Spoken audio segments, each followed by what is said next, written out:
자, 그리고 또 궁금한 게 이제 인도네시아잖아요. 인도네시아가 터키 5세대 전투기 사업에 대한 참여 의사를 내비쳤다라는 네. 이슈도 있어서 이 이야기도 해보고 싶은데 현재 인도네시아 상황이랑 좀 비춰봤을 때 우리와 공동 개발하는 보람의 사업에 좀 영향이 있지 않을까라는 목소리도 있더라고요. 그러니까 인도네시아는 솔직히 얘기해서 이제 저는 예측을 포기했습니다.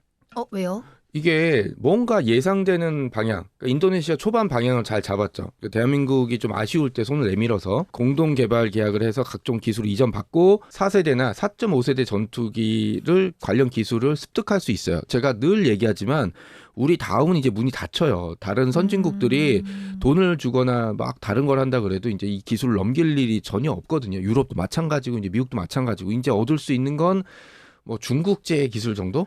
네, 그런데 인도네시아는 정말 제가 늘 표현하지만 막차를 탄 거예요. 막차를 탔는데 최근에 보면은 물론 인도네시아 공군력을 이제 증강해야 될 상황은 맞아요. 영토 크기에 비해서 공군력이 너무 적었으니까. 근데 지금 그 우리 보람의 전투기에 대한 얘기는 이거 돈 들여놓고 저쪽으로 치워놓고 그다음에 라파를 직도입한다고 하고 F-15 직도입한다고 그러고 물론 그 전투기가 크고 항속거리가 크기 때문에 영역이 넓은 인도네시아에 적합한 전투기일 수는 있어요. 그건 맞지만 그렇게 직도입해버리면 인도네시아 그렇게 원하던 관련 기술은 아무것도 얻을 수가 없어요. 그냥 기체 들여와서 잘해봤자 유지보수 계약 정도?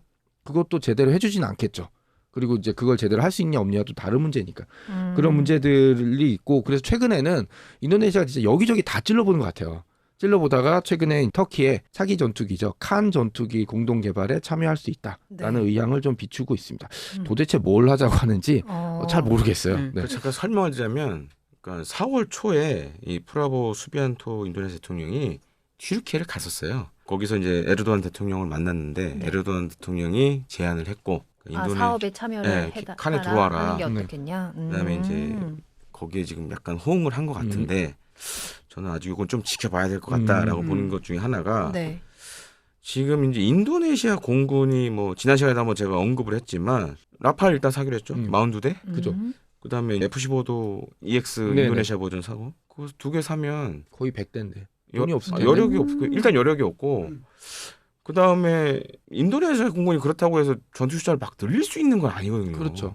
지금 정해져 있는 것도 거의 뭐 한 100여 대도 안 되는 수준인데 그러니까 이거는 약간 지금 봤을 때 블러핑. 약간 블러핑 같다. 그러니까 사실 좀 이거 전 세계 이제 국방 전문 매체들 가운데 뻥카가 심한 데가 몇 군데가 있거든요. 그렇죠. 뭐 튀르키예도 약간 뻥카가 심하고 그리고 이제 온라인 매체들 같은 경우는 좀 이렇게 다들 그래요. 책임 안 져도 되니까. 네. 그것도 그렇고 이제 약간 국뽕으로 가는 게 많아요. 그래서 저는 잘 안 보는데 과연 이게 인도네시아가 지금 여기 들어갈 여력이 과연 될지 그리고 지난 시간에 한번 얘기했지만 지금 라파라고 EX 하면 20년 없는 돈 10년 동안 다 꼬라박아야 되는데 어디서 돈이 나와서 할 거냐. 거기다가 이 칸 전투기가 실제로 스케줄대로 비행할 수 있느냐라는 거는 좀 의문인 게 그냥 비행만 했어요. 비행만 했지 내부의 4대 항전 장비나 뭐 레이더나 이런 거 지금 영국의 도움을 받고 있는데 칸이 사실은 저는 좀 무섭다고 보는 게 지금 칸은 레이더, 무장 이런 건 거의 다 완성이 됐어요.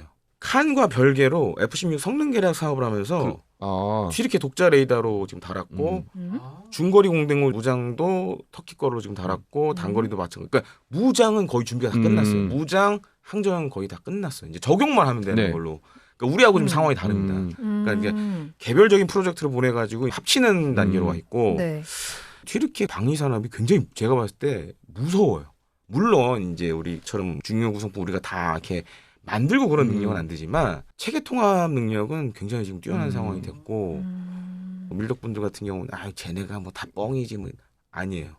정말 무서운 상황으로 지금 쫓아오고 있고 그러니까 우리나라가 하는 걸 많이 배웠어요. 솔직히. 튀르키예가 이게 전 세계 방위 산업에서 유명해요. 뭘로 유명하냐? 그 지독한 이스라엘 애들을 뺏겨먹는 애들이에요. 방위 산업으로. 절충 교육을 막 세게 때려가지고 무기를 도입할 때 우리도 한번 옛날에 한번 당한 적 있었거든요. 납품했는데 절충 교육 미준수로 해가지고 돈을 안 줘. 돈을 안 줘. 그리고 이스라엘은 기술로 뺏겨먹어. 그래서 잘 보시면 튀르키예 무기가 갑자기 확 커졌잖아요. 그게 다 이스라엘에서 뺏겨 먹은 거예요, 걔네들이. 그래도 되나? 그러니까 세상에서 네. 유일하게 유대인을 등쳐먹는 애들이 튀르키 애들이야. 야, 유명해요, 그게. 야 그러면 이번엔 인도네시아를 등쳐먹을 차례네. 그러니까 이게 오. 그리고 인도네시아가 칸 말고 네. 칸은 지금 모르겠고 솔직히 근데 인도네시아 그 튀르키예 무인기도 도입을 했고 네네. 바이락타르도 도입을 했고 전술지대 미사일도 좀 들여왔다 그러더라고요. 그래서 계속 요새 보면 사실 좀 무서운 게 튀르키 애들이 원래는 동남아시아는 이제 우리 그렇죠. 구역이었는데 나와버리. 네. 야금야금 들어와 지금. 어허. 그리고 말레이시아도 초기함 사업을 음. 튀르키 애들이 따갔어요. 음. 거기에 이제 해공을 집어넣는데 그 정도로 사실 지금 무서워요. 그러니까 칸도 그렇게 우습게 볼 전투기는 아니다. 그리고 한 가지 비하인드 스토리를 말씀드리면 우리 KF-16 면회상사했잖아요. 네네. 그때 삼성항공 기술자들이 TAI 공장을 했어요. 왜냐하면 그때 음. TAI가 중동에 있는 F-16을 만들어서 지역에 이제 국가들 F-16을 거기서 면회상사했거든요. 왜냐면 터키 F-16이 지금 200대가 넘으니까. 네. 네. 그리고 뭐 이집트나 이런 데도 튀르키예 TAI가 만든 게 들어갔었어요. 네.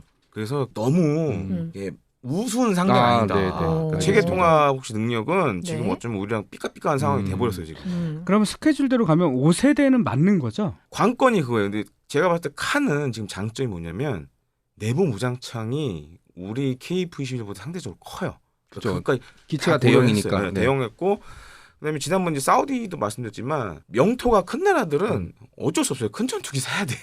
그렇다고 해서 인도네시아를 뭔가 이렇게 내칠 수는 없고 그 보니까 방사청에서도 양국 간의 협력 확대 의지는 계속 보이고 있더라고요. 그러니까 저는 이제 참 이런 말씀 드리기 뭐한데 예, 끊으려면 과감히 끊어야 돼. 아. 이것 때문에 다른 나라가 안 돼요 이러면. 쟤네들이 계속 발목을 잡고 있으니까. 그러니까 참고로 이제 한 2023년인가 기사가 한번 나왔어요. 이제 폴란드가 KF-21 PGZ 관심 있다고. 근데 그때 이제 썰이 뭐냐면 카이가 그런 제안을 했어요. 썰로 들은 거지만 이제 블록 2에 들어와라.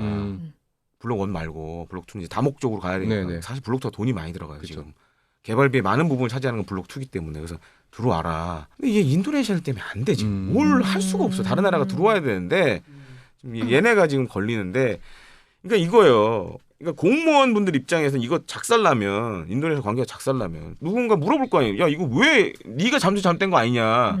그러니까 이런 얘기 나올 수 있으니까 양쪽 다 인도네시아, 한국 모두 다 그런 공격을 받을 수 있으니까 이 두 사람들이 계속 질질 끌고 가는 건데 과연 이게 그럼 우리 KF-21 발전에 도움이 되는 거냐. 현재로서는 네, 이게 그래서 제가 봤을 땐 그냥 단호하게 정리를 하는 게 네. 낫지 않냐. 돈 돌려주고. 네.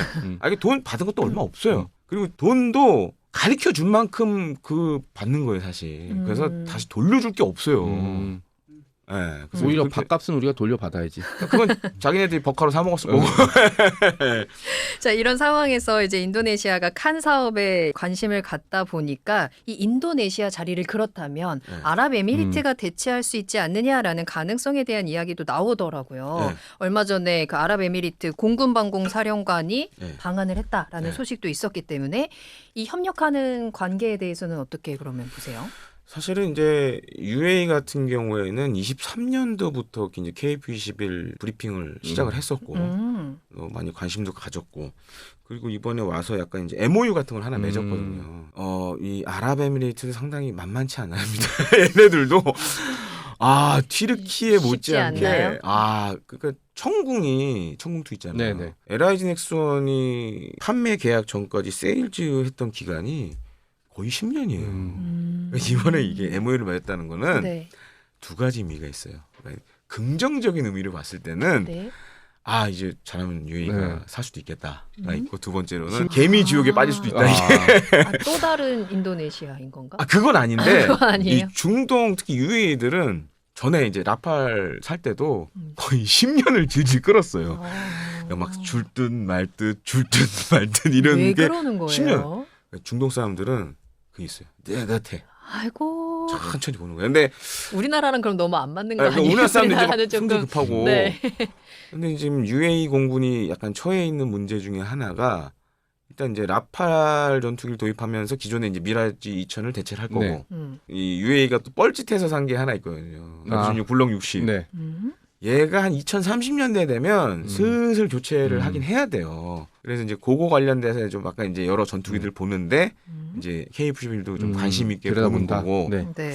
다만 이게 전에 카이가 TO10을 팔려고 했잖아요. 그때도 거의 희망 고문을 수차에 당했거든요. 네. 심지어 TO10이 두바이까지 날아갔어요 그때.